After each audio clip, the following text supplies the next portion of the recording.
Hi, I'm Sam Fessich from the EduMagic podcast, a part of the Education Podcast Network, just like the show you're listening to now.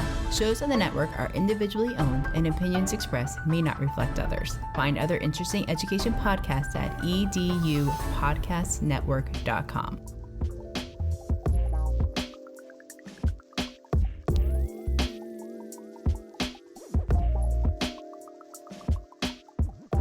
All right. Hello, everybody, and welcome to another great episode of My EdTech Life. Thank you so much for joining us on this wonderful Thursday. That's right. It's Thursday. This has been an amazing week. So I'm just really excited to be here with you all as this is our fourth show this week. And again, sometimes when everything lines up, it just works out magnificently. And tonight is just that, magnificent. So I am excited to be here with you all today. And for all of our audience members, thank you so much, as always, for all of your support. Thank you so much for making My EdTech Life what it is today. We do what we do for you so we can bring you some amazing content, amazing conversations week in and week out. And tonight, it's going to be amazing. Talk about just visualizing your learning, just an amazing tool, collaboration, communication, all of that wrapped into one platform and then some. So today I would just love to welcome our amazing guests. As you can see, we've got four wonderful guests here, and I'll go ahead and start with introducing Val O'Brien. We've got Tom Little. We've got Shira. Oh, I'm sorry, Shira, I forgot to ask your last name. Can you help me with that? Moskowitz, Shira Moskowitz. Thank you so much, Shira. And we've got Vanessa Cicero. All right, that are joining us here. So thank you for being here this evening. And today we're going to be talking about just the magic of this amazing platform that we're talking about today. And that is Lucid for Education that we're talking about. As you can see in the show title, we're going to talk about how Lucid for Education transforms the classrooms. So I'm excited to dive into today's conversation. But before we do, and we get into the meat of it, I definitely would love to give each and every one of you some time to give us a little brief introduction and what your context is within the education space. So what we'll do here is we'll go ahead and start with Val. Val, for all our audience members that are joining us live and are catching this, if you can give us a little brief introduction and what your context in education is. Yeah, I've had a lot of different assignments over the years, but I primarily have spent my time teaching English and Spanish in high school. Now I've moved up to the college level teaching freshman composition, but I'm crazy and I'm not done learning. So I recently started working towards my math endorsement, and I started with elementary math. So I use Lucid for every content area and every grade level. Wow, I absolutely love that. And I love that range. And also the fact that you're a lifelong learner. And elementary mathematics is definitely it's definitely my jam. Number one, as a former math teacher in the classroom for 11 years, it's just been great. And so thank you so much for sharing that. Now we've got Tom. Tom, if you can give us a little brief introduction and what your context in education is. I spent all my career in the classroom. I teach elementary. I taught ranging third, fourth, and fifth. I'm currently teaching fifth grade right now. I spent a lot of years in fourth. But yeah, I love the classroom. I'd rather stay there than anywhere. So that's where I'm at. Excellent. Thank you so much. And Shira, can you give us a little brief introduction and your context in education? Sure. So I'm a public school teacher. I teach two things, special ed and technology, split my day. So I definitely use Lucid for both of those roles in the elementary school setting. And I also teach current teachers who are learning towards their Orton-Gillingham licenses. And I use Lucid in that context as well. Wonderful. Well, that is amazing. I just love that. Thank you so much. We've got Tim Cavey here who's joining us also as well, saying that he loves this panel. Vanessa, how about yourself? Can you give us a little brief introduction and what your context is within the education or Lucid space? Perfect. Yeah. Hey, everyone. So I'm Vanessa. I started my career in elementary education like Tom. So I have taught grades first through fourth. I like to move around a lot. I really like to try out all the grade levels. Third, I hear was everyone else's favorite, but I'm still a first grade lover for life. And then I became an ed tech coach after that. So I was working here in Utah, coaching teachers on using technology in the classroom. And now I work with Lucid for Education on training and supporting everybody using Lucid to support their instruction and student learning.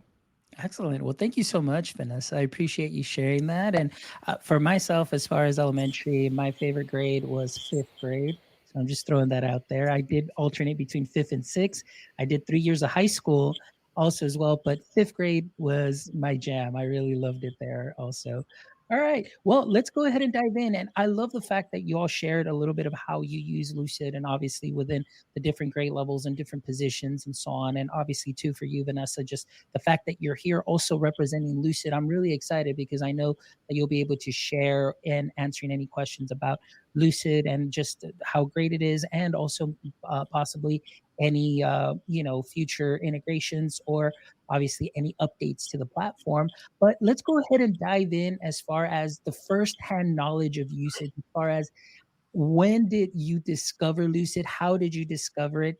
And how did you start implementing it into your classroom? So I'll go ahead and start with Tom here first. So, Tom, can you tell us a little bit about how you first got introduced to Lucid and how it worked out for your classroom, and in what ways have you used it? Yeah. So interestingly enough, I went to a tech conference we have here in Utah about 3 days before the world shut down. And one of the things they said, one of the people I met was people from Lucid, and I went to their class and they said, "Hey, here's some things you can do with it." And I was like, "Oh, this is really cool. Things are getting kind of hairy." So I went home. I went back to class the next day and I said, "Okay, guys, we're just gonna experiment with this stuff." I started from there, just working with the people back in 2020, and I just kind of every year I go back to the conference and learn more stuff. And I've had a lot of conversations with Vanessa and learned a lot of neat things to do with my students in a myriad of ways. So Excellent. Well, I love that though. Like, interestingly, like you said, 3 days of this conference before everything shut down, and you just happened to find a great tool that was going to help you. Obviously, while everything was locked down and in the virtual space. But one thing that I love that you said is like, hey, you know what? This is what I found. We're going to try it out and so on. And that just really kind of goes with my kind of style, where I'm just like, hey, we're just going to get clicky with it. I'm going to show you the little that I know, and then we're going to build off of that and then just take it from there. So thank you so much for sharing that, Tom. Now we'll go ahead and go with Shira. Shira, tell us a little bit about how you first got introduced to Lucid and what were your initial thoughts? So I actually chose Lucid out of one of our partner certifications that New York City Public Schools offers, different trainings with different tech companies. And I chose Lucid, I want to say maybe it was a year and a half, 2 years ago, not really knowing what it was, but I was like, I haven't heard of this. I should learn about it. And from the go, I think maybe a day or two later, I had an idea for a unit, went with it in my tech class, and it's been going great from there. Generally, when I teach something to my students, I want it to be something that ties into content they're learning, but then they can then use on their own after to further their learning. So I did a unit with mind maps and sharing about their identities, but then they can then use that for themselves anytime they're mind mapping, anytime they're brainstorming anything in class. They don't need me there. Once they've learned it in tech class, they can take it on their own. And it's been a wild ride ever since. Oh, that is great. I love that. And I will come back to you and ask a little bit more about your experience too, because like you said, you kind of split into two roles. So I want to ask though, do you use this also with your special education group as well? Probably every day. Yes. That ties more into like the Orton Gillingham side of things. Mm-hmm. I use Lucid for assessment purposes. When an activity, there's virtual activities, when that can be an assessment tool for me, I have 100% buy-in from students of every range and every ability. And it makes it makes my job easier. It makes their engagement easier. Just win-win. I love that. That a win is a win. And I love that you get that from both sides. And also, like you mentioned, it does not matter the level, of the student. You're using it in an effective way, in a way where you can still assess, have a learning artifact, understand if the student does have mastery of the subject in a very visual and easy way. So I absolutely love that. Val, can you tell us a little bit about how you were introduced to Lucid and your initial thoughts and how you're putting it into practice? Yeah, I learned about Lucid during a tech endorsement class that my district was offering. So I was attending this class to earn an ed tech endorsement, and that's where I heard about Lucid. They give you some time to practice with it and develop lesson plans using every tool. And then I fell in love, and our district had purchased licenses.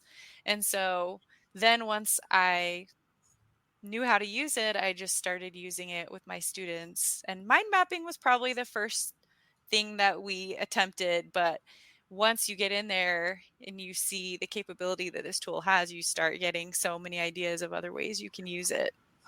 That is great. I absolutely love that. And again, all it takes is just that one initial introduction and just getting really familiar with the tool. And just the fact that you all happen to, find Lucid and you have done so much with it. I mean, considering, 2020, now we're in 2023, and you're still continuing to use this and implement it into your classrooms. So I want to ask you though, initially, and we know this with a lot of the technology, as far as technology integration. And I'm very much kind of like what Tom described. It's like, look, I'm not the subject matter expert at this. I'm going to show you the little that I know, and we're going to go and roll with it. We're just going to get clicky with it and adapt as we go and learn. So I want to ask you, and I'll go ahead and start off with Val first. As far as your experience with Lucid and integrating it into your classroom, can you tell us a little bit of maybe just some of the initial challenges that you might have faced, and then how you overcame those challenges? I think the first thing, even with students that are a little bit older, so I was teaching high school students for the first time, there are just so many tools that it can be a little bit overwhelming. And so I love your phrase, like, let's get clicky. That's really the first thing is, I think Tom mentioned this too, like you just have to spend a little bit of time clicking around, getting used to things, letting students try out the different functions, and then you can start giving them things to do. And I have never had a student be resistant. They're always very excited to use this tool. It brings a really engaging element into the content. That's great. I absolutely love that.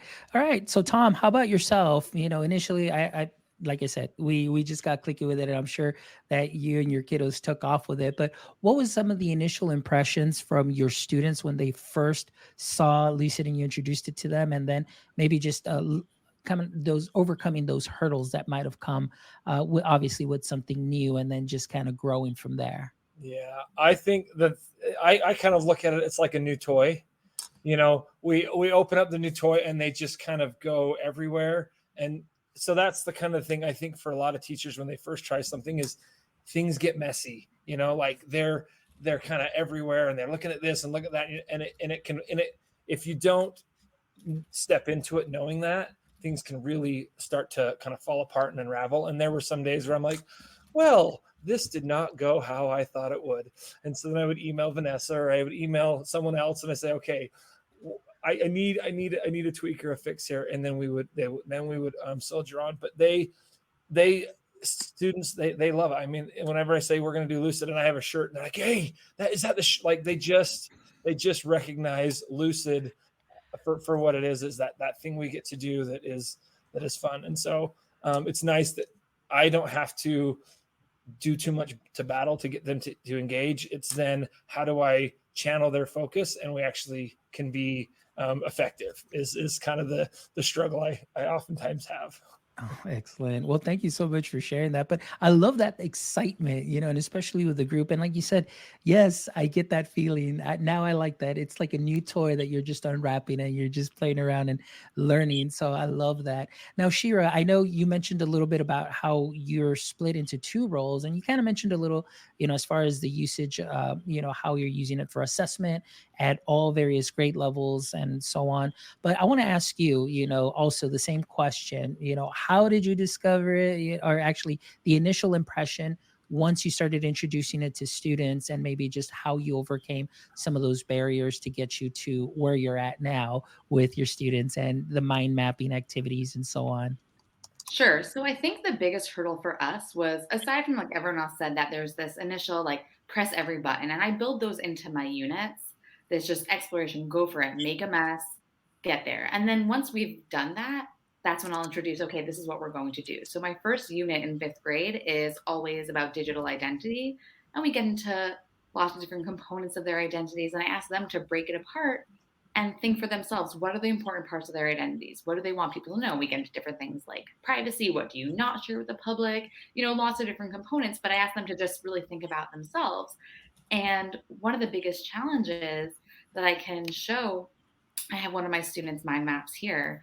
Um, she struggled at first, and this was across the board, is that, wait, now my thinking is visual. You mean instead of saying, our traditional teachers like, leave it in Comic Sans or leave it in Times New Roman or whatever it is that we set it on, like, don't change the font, don't change the colors.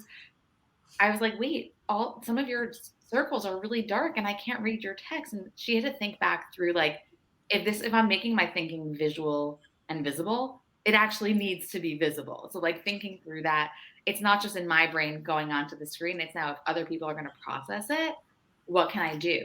But she really took it really far, and she wrote this beautiful paragraph about all that she had thought about her identity based on this thinking. So this thinking really helped her organize her ideas in a way, and that she was able to express her thinking. And then this was one of our showcase products that's now hanging in our school bulletin board and our all around the world diversity board. And her piece was chosen to say, like, look, I really thought about my identity. This is where I come from. This is my community. This is my culture. And using Lucid was able, not only able to help her think that through, but she just put that identity map right on top of her paragraph. And now our whole school gets to see that. So it was a great problem for her to have in learning about making her thinking visual. And that's something that is so important, just the visualization of learning. And I think for me, this week, kind of the theme of all the shows, and it's amazing how everything has lined up, is really just that reflection piece, really giving students that time to digest the learning that they've taken in and be able to reflect on that, whether it's something that is digital or recording, or in this case, something visual through Lucid, and be able to walk through that process. And it's so important that we do that. And oftentimes, I know in my experience and from what I see, it's always, the curriculum, you have to be at a certain point, at a certain deadline, and you just got to go, go, go. And oftentimes, a lot of this valuable time, I call it return on investment and return on instruction, we kind of lose that a little bit because we're always go, go, go. But I love the way that your student really just analyzed, dove deep, and then obviously that reflection that she wrote was just amazing. And being able to see that really helps capture that. So that's great. So now, Vanessa, I'm going to throw you into the mix because I know, you're working for Lucid, and through your experience, not only how you found Lucid, because I mean, you found it at a great time also, because I know that you work for them now, but I want to ask you, from your experience, maybe on that overarching view that you have, what have been maybe some of the just initial obstacles that teachers face, but then after that, what have been some of those wonderful wins, like we just saw an example of here, that you have seen or heard of? Yeah. So some of the initial obstacles, I definitely am going to highlight everything everybody else has been saying. It's the same with any tech tool, regular manipulatives in the classroom. Anytime you give students something new, they're going to go crazy with it and have a ton of fun. And so with that, I think when we go to any digital tool, there have been a lot of barriers of, okay, once they're in a digital space, how can I facilitate that learning? And then I think as Lucid has progressed from when I first found it, back when I was still teaching, till now, we have a lot more facilitator controls, which I think have really helped with some of those barriers. So like my biggest pet peeve, like I mentioned earlier, sending out templates to students. I invite them all into a collaborative space and then they delete things, move things, hide things. You're like, pulling your hair out, not knowing what's going on. And so I'm sure everyone on this call right now is probably tired of me saying how much I love the lock feature. But the fact that you can, once Lucid came up with the lock feature, you could lock things down and then you could add facilitator controls so your students could only do certain things in the board, which allows for you to have some of those bigger wins related to collaboration. Because I think as teachers, we're all scared of a digital collaboration space. And so we need to be brave, like Tom said, expect that students are going to have some fun in there at first, but then we can have huge gains with having students actually adding collaboratively to the board, everybody seeing what everybody's doing, reading off of each other's, building off those ideas. And then I love thinking about it in kind of that equity piece I hear a lot from teachers. We've all experienced the student who morning meeting, class discussions, anytime you're like, I can look at them for 5 minutes of wait time and they are never going to say anything. They are going to win this race. But with having that digital component to collaboration, they feel a little less pressure and they're more likely to contribute to that digital space. So now everybody in my class can contribute in a way that they feel comfortable. So I think that's some of the biggest wins, is really equipping our students with some more confidence and the ability to actively engage in those collaborative experiences. And that's one thing that is important that you've hit on. And again, it definitely resonates with everything that you all have been sharing too as well. It's just really that collaboration piece, but also students being able to work with peers and maybe give peer feedback. And that's something, those are some of those skills that, oftentimes we lack when we're going go, go, go in the curriculum, and that we don't have enough time to build, I guess, what people, they call the soft skills, that collaboration piece, that creativity, the, communication, and so on. So being able to have a digital platform where everybody can come together at once and really just see each other's work and feed off of each other's work and be able to communicate through their own work and their own voice and amplifying their creativity. I think that is something that is wonderful. And it's just one of the things that I do love from what I've been hearing from all of you. And then also from what I've been experiencing myself, diving into Lucid recently and just learning more about it. So I'm going to come back to Val. So Val, I'm going to go ahead and bring your screen up, and then you can go ahead and walk us here through this activity that you're sharing with us. Yeah, Lucid is so many things. You can use it as a presentation tool, you can use it as a collaborative space, and then students can use it individually. And so what we're looking at right now is a way that my students like to map out the articles that we read in class. They're tracking the arguments that each text has, and they're making connections between the text. I don't know if you can see the little arrows very well, but these are the power of Lucid is that you have this ever expanding canvas. You can be continually adding things to it. And my favorite thing about Lucid is that we cycle back to it weekly or almost daily. So we are constantly adding new knowledge to our Lucid chart. We're making new connections between what we learned last time and what we learned today, adding new thoughts, and there are just so many ways to do it. This is just one way. That is amazing. And this is so wonderful. Again, just the fact that going from traditional, like the way we do it, and there's nothing absolutely wrong with still working with pen and paper and so on, pencil and paper, and getting creative in that aspect. But when you have a tool that has everything that you need and then some, and then be able to see what we're seeing here, the organization of it, you've got your arrows, everything is color coded, and not only that, but the content that is there is just something that is great, where students are building up that digital dexterity, that digital literacy, that digital just know how, and still being able to hit that creative component and amplifying that creativity based on what your rubric or what your assignment demands of them. And having a beautiful learning artifact like this is something that is just amazing and wonderful. And the fact that, again, going back to what Vanessa said and what all of you are saying, being able to have all students there at once where they can collectively work, or individually work on their own pages and so on. So I think that's something that is wonderful there.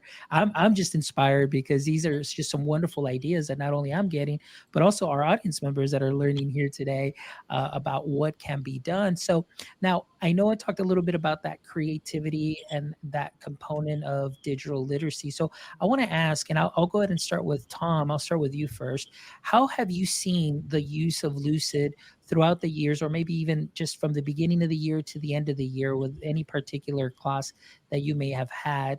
How has it helped your students developed, obviously, their digital and creative skills? That's a really good question. I think first and foremost, the thing that I think of is it allows me to instantly assess. And so if there are, even from like a digital aspect, if they're putting in like, I find at the beginning of the year, I start and I show them, here's an example of, a comic that we're going to make, and they all look the same. And then as they start to look at everybody else's, they start to see, oh, wait, where did you find that? And how did you do that? And so just the fact that they're seeing each other's work, they're able to like, oh, I want to go. And I don't, it's in some cases, it kind of becomes like a one up, but in a good way, right? Because it's like, oh, I can make it cooler with this, or I can bring in a GIF or a GIF or however you want to say it. I can bring in those videos, and so it goes from a very simple like, oh, this is the cookie cutter that Mr. Little showed me, so I'm going to do that, to, oh wow, this kid kind of stretched the envelope or went a little off script, and it just expands their ability just to be creative, and just to kind of try something. And the thing, that the beauty of it is they love to showcase what they can do without having any attention on them, even though they don't realize that people are seeing what they're doing. No one's looking at them, and so they're much more. There's just a lot more freedom for them to express themselves. It's really neat. I love what you said there. One of the things is oftentimes, sometimes we will put students on the spot, like, hey, you got to go up there and present. Maybe that's not their modality of sharing their learning. And oftentimes, I did have a lot of students that were very quiet and very shy, and they just didn't feel comfortable. It wasn't their jam. So what I did is I would just say, hey, you can go ahead and do a presentation. And sometimes just because they did a presentation either on a Google slide or they created an infographic, they definitely spoke loudly and shared that they did master the content and understand the content. But this is the one thing that I love, that, like you said, all the eyes aren't on them, and it's on the work, so they feel less pressure. So that's something interesting and something that I really like. Shira, how about yourself? Shira, can you give us a little example of what you've seen in both your worlds that you are, since you're split up into that tech side, and then of course with special education? Share a little bit of or maybe some examples or some stories that you may have. Sure. So I think that it's also just important to note that I teach my special ed students as a technology teacher also. So when I'm teaching them or I'm exposing them to something from Lucid in a special ed class, it's not the first time they've seen it. So it always starts with my tech class, and this is my first unit with them. And on every rubric that I ever give my students, there's like an extra column, like we're at a 1 to 4 rating scale. And 5 is you did something that I didn't teach you.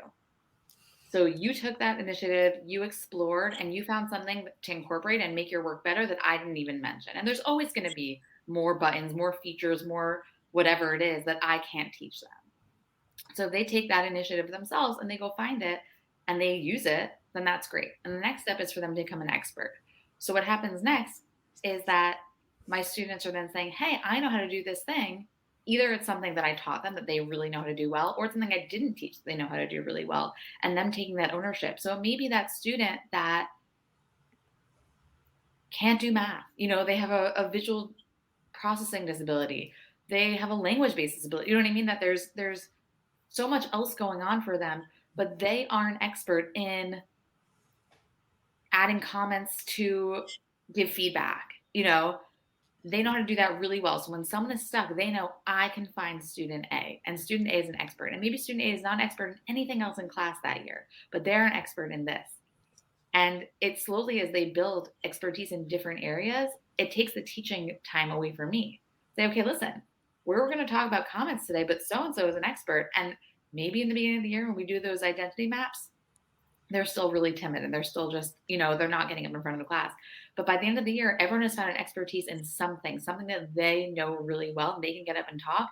And I said, okay, today's comments, that kid's getting up and they're just going to show you how to do it. I'm going to sit back and watch and I will facilitate, but this kid is teaching you. So I've seen students with every range of ability. And on the other side, we have students who are new to the country. They came in not speaking English. By the end of the year, they're an expert in something and they're getting up in front of a class and speaking in English about this topic. So I really see this transition throughout the school year of students feeling, whether it's accurate that they don't have skills or just a lack of confidence or lack of language skills, and they take that and go with it. I love that. I mean, that's really so inspiring. And one thing that you mentioned too is everybody becomes an expert at something. So that's one thing that I love, and how I assess a tool or an instrument such as Lucid is, what level or how engaged are the students, number one, and how the ease of use for the students, but then also how creative the students can be. And then you're absolutely right. They start developing those skills, just like Tom mentioned too, as well. It almost becomes competitive for some, and that kind of drives them, that intrinsic motivation, that motivation that they have to say, oh, well, if you can do that, I'm going to try and go that one step further. And then of course, what you were stating, that emergent bilingual student coming in, being able to log on to a platform like Lucid, collaborate, learn from their peers, and you're getting the language acquisition, that comfort level, and then they are an expert in that one particular thing, or like you mentioned, it could just be something as simple as comments for peer feedback or just any other thing there. So that's great. Val, how about yourself? What have you seen how have you seen your students develop or grow as far as their their tech savviness and also their creativity through the power of Lucid? Yeah, it's I'm looking for something else to pull up. Vanessa knows that I love using Lucid. Oh, I found it. Can I share it really Yes, quick? of course. Okay. So this might sound not that creative, but we have a lot of research projects that we do. And I think it's this one. Yes. And so we got to find a way to work through each stage of the research and writing process. And, it's so hard when you're moving from stage to stage. Things get lost. People save things in different places and they get lost. People forget where they were at yesterday. And so I'm going to zoom in. And so you can see this a little bit better. But this is, we will start a Lucid Spark and we will use it throughout the entire process. And so we'll start with a group Lucid Spark and we will generate ideas together. Then students will come back and they'll come to our group Lucid chart and maybe pick on a specific area to focus. So this student, for example, picked nutrition and they decided they were really going to dive into that topic. They pick it apart with the mind mapping first, then they start searching and they start dropping in links to everything that they find here. This was somebody else's mind map. They wanted to talk about history. They went to the database. They found some fantastic articles. It's really hard to keep track of everything that you're finding. And so I love that they can put it all here in Lucid and see the relationships between the articles that they found, the different areas that they were interested in learning about. And so you can see here we color code things, and the student notices, hey, I have a lot of articles in this pink area. We have conversations about it. I think this is an area I would like to focus on for my research and for my writing. And so it it's just such a wonderfully visual way of keeping track of what you're finding, keeping track of what you're learning, what you're thinking. You can come back to it every class period. It's still here, and you can move it around. You can collaborate. We will actually move on, and we use the same canvas. Once we have all of those sources, we start picking them apart. We start vetting them. So that's what you see right here. We start annotating those PDFs. Um, there's just so much, and I love that it's all right here and it's all at the students' fingertips.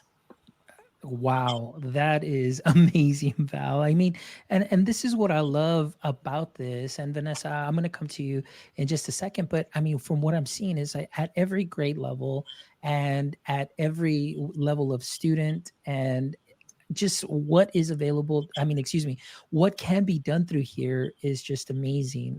Just the from all everything that you've shared really it's just a wonderful tool. And like right now I'm just kind of like in awe because as we know, when pandemic hit, there was very few tools that many people knew about at that time, because it was like, well, we had to flip the switch, everybody get your Chromebooks out, you're starting work from home. And there were some very popular platforms that were being used, but they were not as robust as this, from what we're seeing here from Lucid. And that's just really exciting because everything that you could be doing, like you can put your article links in there, you've got pictures, you've got your map, that organization that's there. So it's a great way to really just save and curate your information in one space that is collaborative or not collaborative.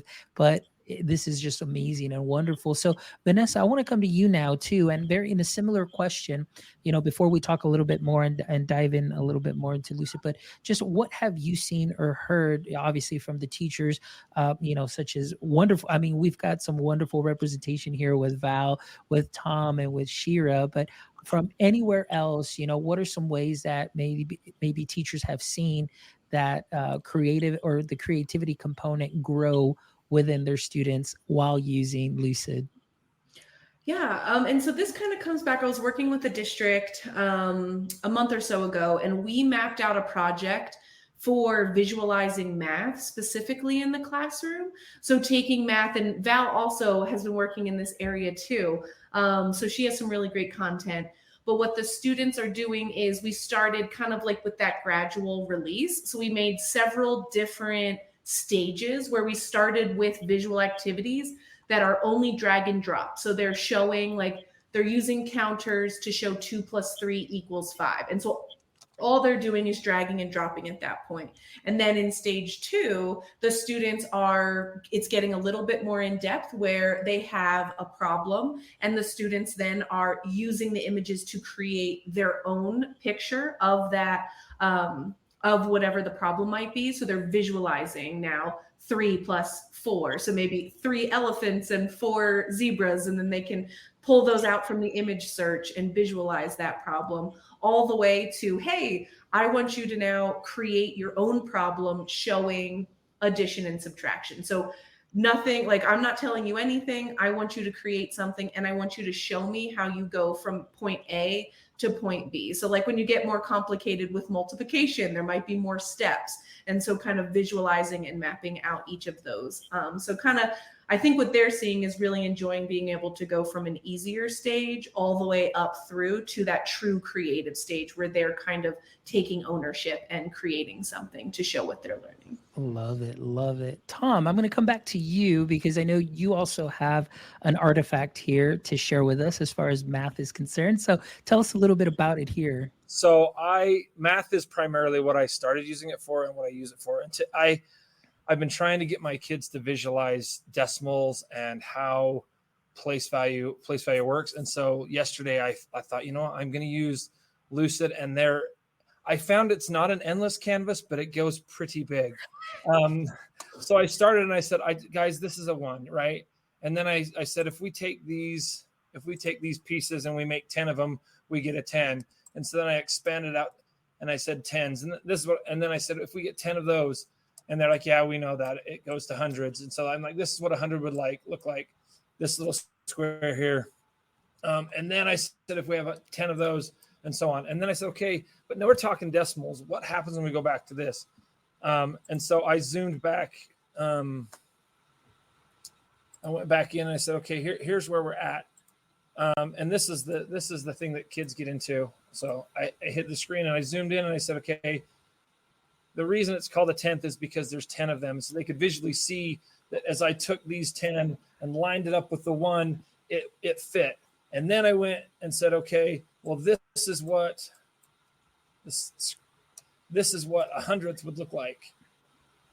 And 100 of these equal that first square we looked at, right?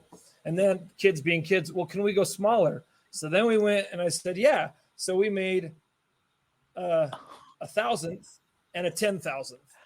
We couldn't get smaller than 4 pixels, but and then I said, okay, guys, let's zoom out. And so I zoomed all the way out, and they were able to see it just gave them kind of a visual, and they were engaged. Like they were like, whoa.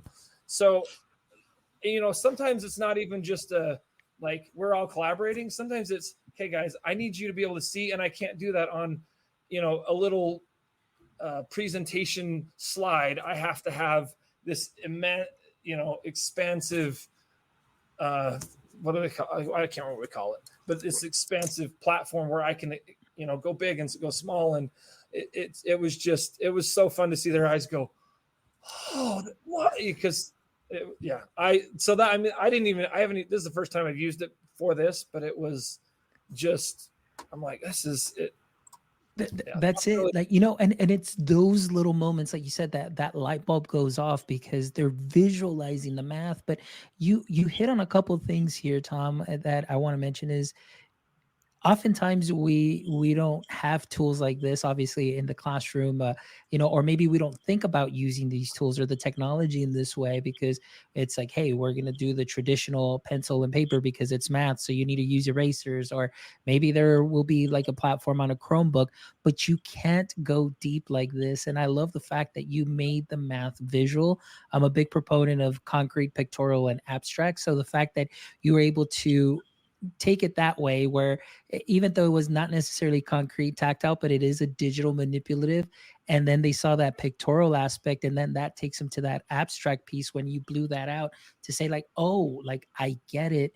That is wonderful, and that is such a great way to be able to use this in the class, just to be able to, and again, going back to the learning visualization, I think oftentimes we're just go, and students don't have enough processing time to really take in what they're learning, digest it, and just really take a bite out of it. And by taking the time like you all have through using Lucid, that definitely makes a big difference in the learning experience for the students.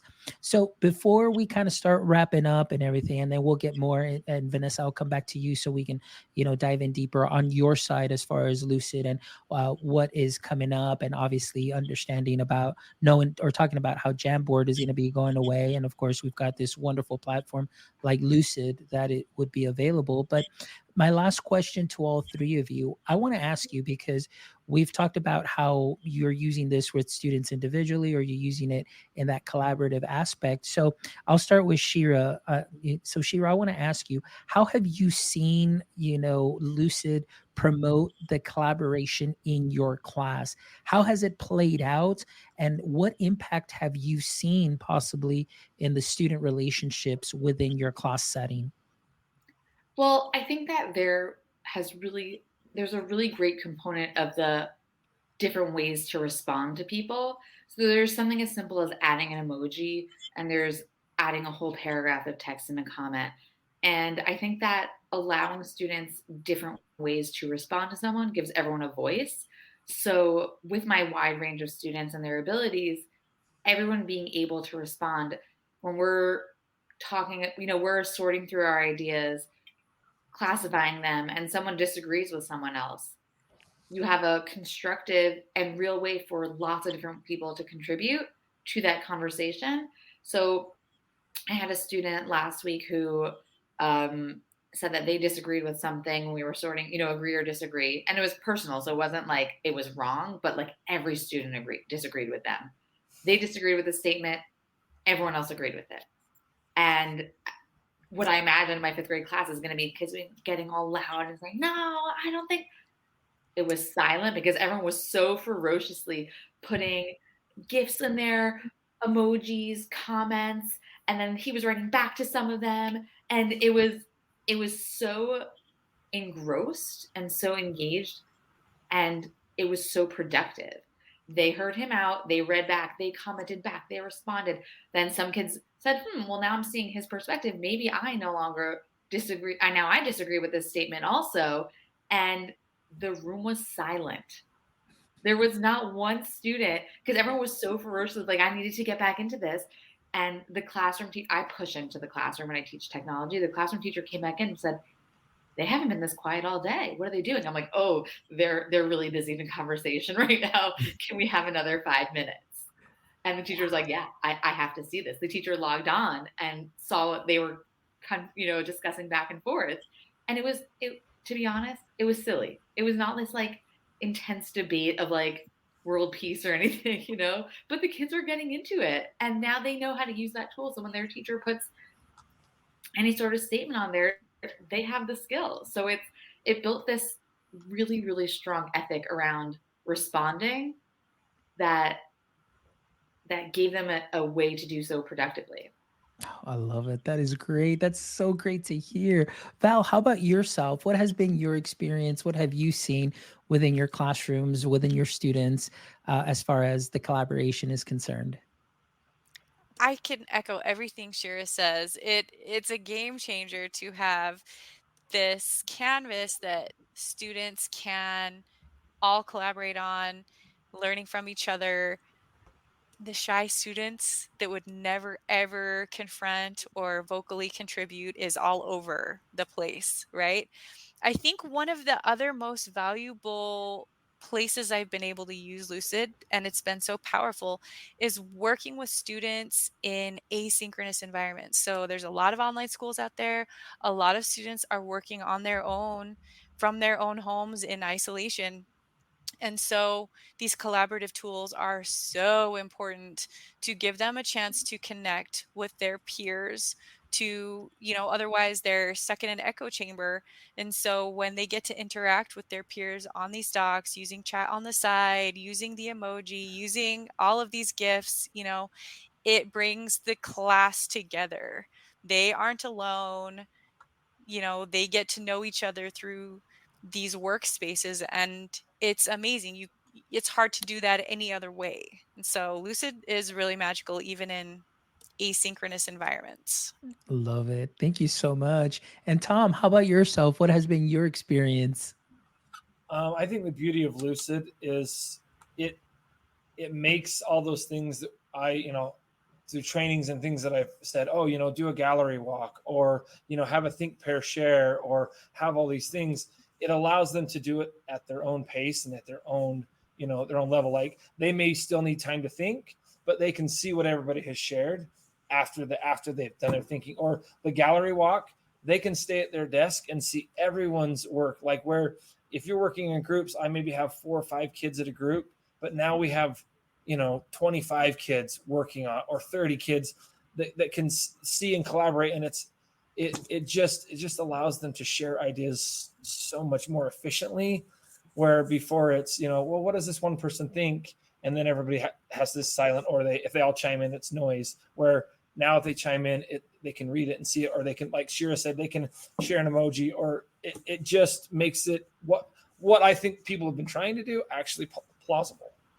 Nice. Love it. Well, thank you guys so much for sharing those experiences, because it definitely will go a long way for all our audience members that are going to be checking this out on the replay and definitely or that are joining us live. So thank you so much for sharing those experiences. So Vanessa, coming back to you, understanding, there was a huge announcement, a couple months back, Jamboard, it's going to be on the way out. And then of course, Lucid is something that is available and something that is wonderful and something that is epic from what I have been hearing from all of these wonderful educators here tonight. But can you tell us a little bit more about how Lucid is working, in preparation for obviously now once Jamboard is already done with, what are you all working on right now? And maybe if you can share some of the future features, if there's anything, for our audience members to know, that would be great. So they know that there is an amazing alternative to Jamboard.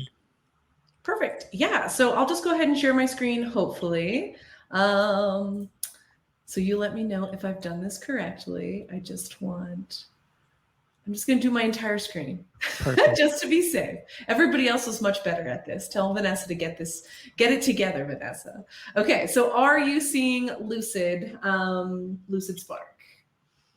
Yes. Perfect. So like Fonz mentioned, Jamboard is going to be leaving us and sunsetting, I think around the fall. And so they are recommending Lucid Spark as a replacement. And as you'll see, it looks very similar to Jamboard. And along the left-hand side, you'll see all of those favorite features, sticky notes, shapes, text boxes, everything that you're familiar with in Jamboard.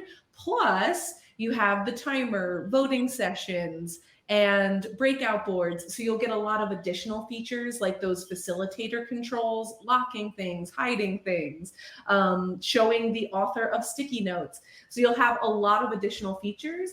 And something that's coming up is in January, we will be announcing that you can import all of your Jamboards into Lucid as editable documents. So all of your hard work, anybody out there who's created, files and files of Jamboards, you can just quickly import them into Lucid and then continue using that moving forward. So hopefully you can continue working like Jamboard never went away, and you're just getting new additional features inside of Lucid. And then one other thing, it's not so much an announcement, it has been in there, but since we haven't really brought it up yet, something to check out that will be very different from Jamboard is that we have visual activities that you can quickly drag out onto the canvas. The quad category sort is currently my favorite. So you can drag that out onto the canvas. And what this does is you can customize it. I do it a lot for sorting. I was meeting with a teacher today who they were doing Columbus Day information. Oh, Shira's got an example. So I will let her share the example. So let me stop. But the main thing is that in this collaborative space, this example allows you to have students go in independently. So I'm going to pass it off to Shira. I think I stopped sharing? There we go. We're bringing Shira's screen up. So this is actually something that I used to do in Lucid for my students, and it's a basic word work activity. A lot of my students get to upper elementary and really are missing those spelling skills, but now I get to make it a fun game instead. So what I have here is 3 sound spots, and these are all not movable. And when you see above here, these little hands, those things are movable. So just the alphabet. And I have a picture with an arrow pointing to the word leg and a little audio. But when my students get to the activity, they can drag the letters right into the spot, which is great.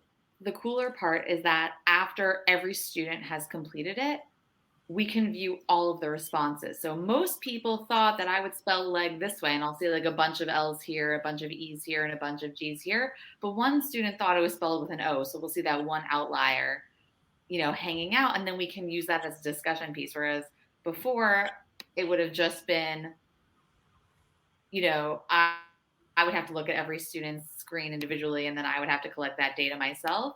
This pulls it all together. So when they're working independently on their activity, it's theirs alone. And then when I pull it together for me, I get that data right away.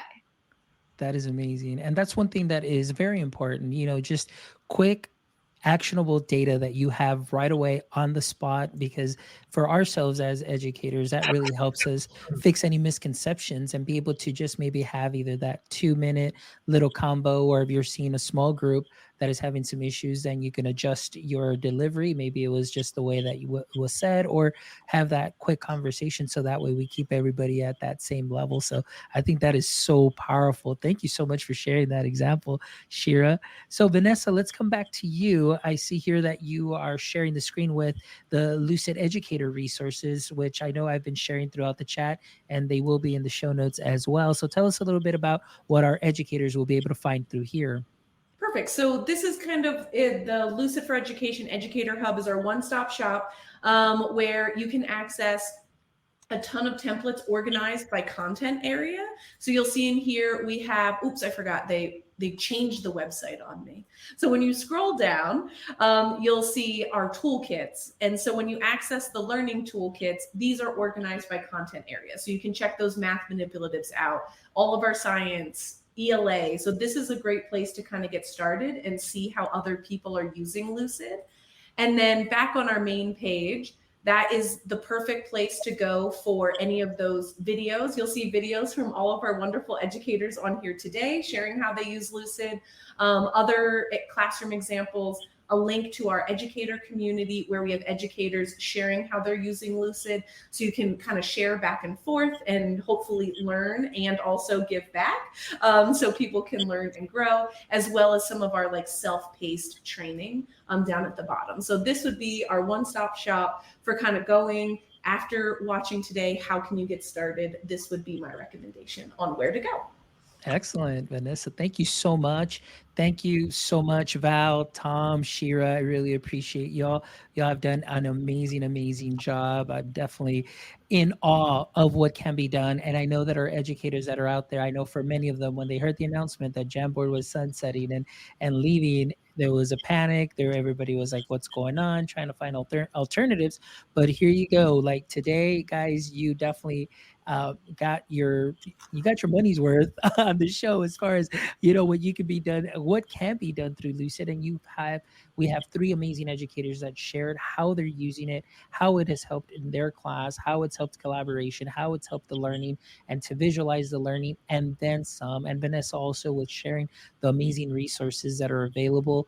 Guys, make sure that you check it out. All the links will be in the show notes as well. So Val, thank you so much for your time this evening. Tom, Shira, thank you. Vanessa, thank you all. I really appreciate you all.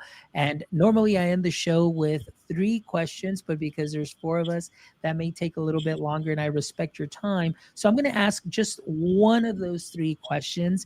And just so we can end on a good note, I'll go with question number 2. So hopefully you guys did take a look at it, and it's the billboard question. So Tom, I'm going to start with you first. Tom, the question is, if you could have a billboard with anything on it, what would it be and why? I'm glad you went with this one because I actually could answer it. Some of the others are a little harder. I honestly, I think to me it would be something focused on family. I think family is something that we're forgetting, and a lot of kids are missing out on that.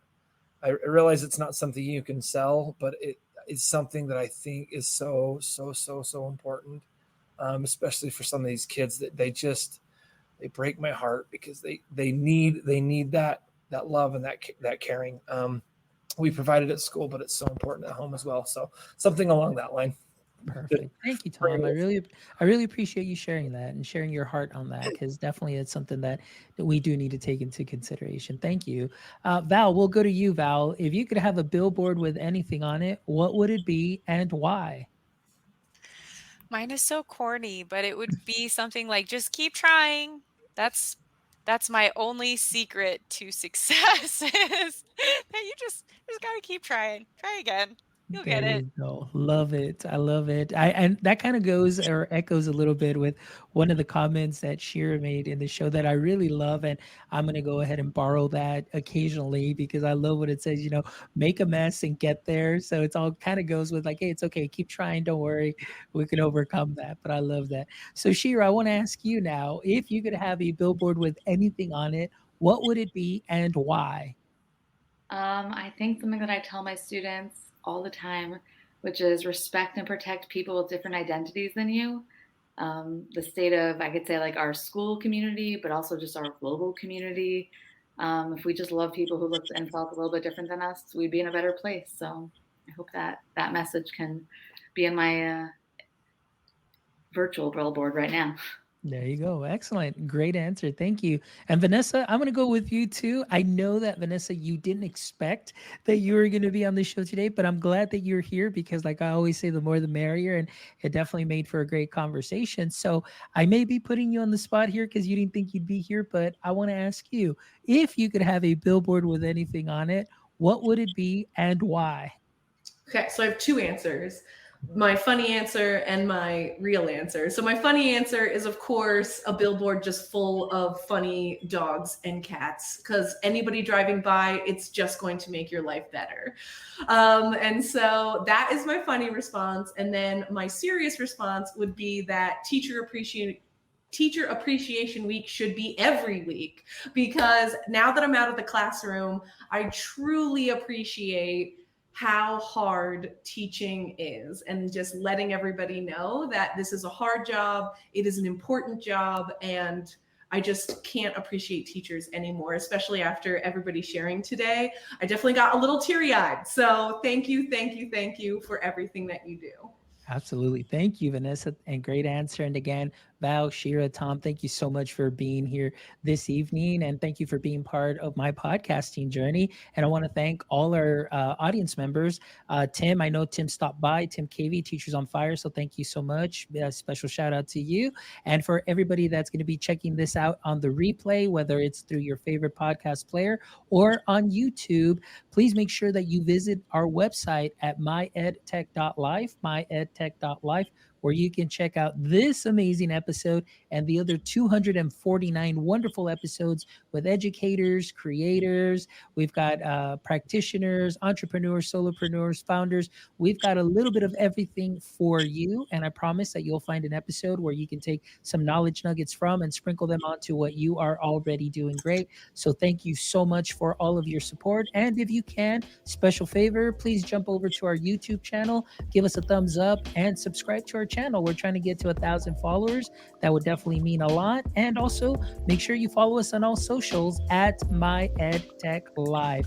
So thank you guys again, as always, for all of your support. It has been an amazing week, and it's just a great episode to close this week off with. So thank you to all our amazing guests again, and thank you to Lucid. So please make sure you check them out. All the information will be on the show notes.